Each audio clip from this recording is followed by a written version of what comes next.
સુરતના પ્રખ્યાત પ્રવાસન સ્થળ ડુમસ ખાતે પ્રદૂષણ નિયંત્રણ માટે સુરત મહાનગરપાલિકા દ્વારા એક વિશેષ લિક્વિડ ટ્રી સ્થાપિત કરવામાં આવ્યું છે.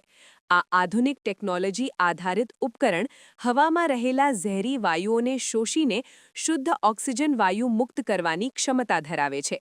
શહેરી વિસ્તારોમાં જ્યાં મોટા વૃક્ષો વાવવા માટે પૂરતી જગ્યાનો અભાવ હોય છે, ત્યાં આ પ્રકારની જીવંત પ્રણાલી વાયુ શુદ્ધિકરણ માટે અત્યંત આશીર્વાદરૂપ સાબિત થઈ રહી છે. આ લિક્વિડ ટ્રીની કાર્યક્ષમતાની વાત કરીએ તો તે અંદાજે 15 વર્ષ જૂના 4 ઘટાદાર વૃક્ષો જેટલો કાર્બન ડાયોક્સાઇડ વાયુ શોષવાની અદ્ભુત ક્ષમતા ધરાવે છે. વૈજ્ઞાનિક વિગતો મુજબ આ એકમ 1 વર્ષ દરમિયાન વાતાવરણમાંથી આશરે 53 કિલોગ્રામ જેટલો કાર્બન ડાયોક્સાઇડ શોષી લે છે અને તેના બદલામાં 39 કિલોગ્રામ જેટલો પ્રાણવાયુ એટલે કે ઓક્સિજન મુક્ત કરે છે. આ પ્રણાલીમાં વિશિષ્ટ પ્રકારના લીલનો ઉપયોગ કરવામાં આવ્યો છે, જે પ્રકાશ સંશ્લેષણની પ્રક્રિયા દ્વારા હવાને શુદ્ધ કરવાનું કાર્ય કરે છે. સુરત મહાનગરપાલિકાના આ નવીન અભિગમની પર્યાવરણ પ્રેમીઓ દ્વારા વ્યાપક પ્રશંસા કરવામાં આવી રહી છે.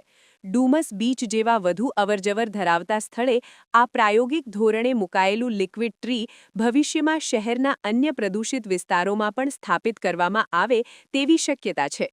વહીવટી તંત્રના મતે ગ્લોબલ વોર્મિંગ જેવી વૈશ્વિક સમસ્યાઓ સામે લડવા માટે આવા તકનીકી સંસાધનો અને કુદરતી પ્રક્રિયાઓનું મિશ્રણ આજના સમયની તાતી જરૂરિયાત છે.